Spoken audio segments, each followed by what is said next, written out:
નમસ્કાર, આપ જોઈ રહ્યા છો સાવધ ન્યૂઝ। મહેસાણા સિવિલ હોસ્પિટલનો કમાલ। 75 વર્ષના વૃદ્ધના પેટમાંથી 5 સેન્ટીમીટરની પથરી સફળતાપૂર્વક દૂર કરી। મહેસાણા સિવિલ હોસ્પિટલના તબીબી ક્ષેત્રે એક મહત્વ સફળતા મળી।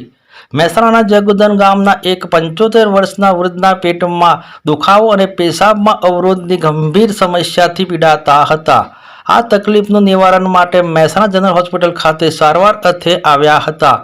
જનરલ હોસ્પિટલના ડોક્ટર હિતેશભાઈ પટેલ દ્વારા જટિલ કેસમાં સર્જરી કરવાના નિર્ણય લેવાયો હતો। ડોક્ટરની કુશળતાપૂર્વક નાનો ચીરો કરી 5 સેન્ટીમીટરની સાઇઝ પથરી સફળતાપૂર્વક બહાર કાઢી હતી।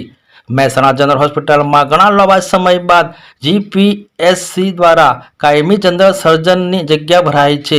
કાયમી સર્જનની આ નિમણૂક હોવાથી હવે મહેસાણા તેમજ આસપાસના ગામ વિસ્તારના નાગરિકોને જટિલ સર્જરીની સેવાઓ સ્થાનિક સ્તરે સિવિલ હોસ્પિટલ ખાતે જ ઉપલબ્ધ થશે, જે ગરીબ અને મધ્યમ વર્ગના દર્દીઓ માટે આશીર્વાદરૂપ સાબિત થશે। વિશેષ રિપોર્ટ રામભાઈ પટેલ, મહેસાણાથી। રામ પટેલ, ગામ જગુદા। તો અહીંયા તમારે ઓપરેશન શેનું હતું સાહેબ? પથરીનું। હા, તો ડૉક્ટર કોને ઓપરેશન કર્યું તમારું? હિતેશભાઈ પટેલ।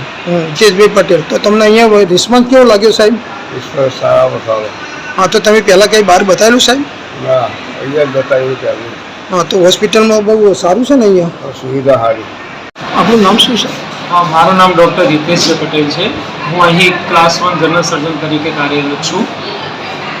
તમે અહીંયા ઓપરેશન જે કર્યું, દર્દીને દાખલ કર્યું, એના વિશે શું કહેવા માંગે છે? આપણા ત્યાં કેશવલાલ અમથાલાલ પટેલ 3-4 દિવસ પહેલાં ઓપીડીમાં પેટના દુખાવા અને પેશાબની બળતરા સાથે આવેલા। એમના પૂરા રિપોર્ટ કરતાં આપણને માલુમ પડ્યું કે એમને મૂત્રાશયમાં 5 સેન્ટીમીટર મોટી પથરી છે।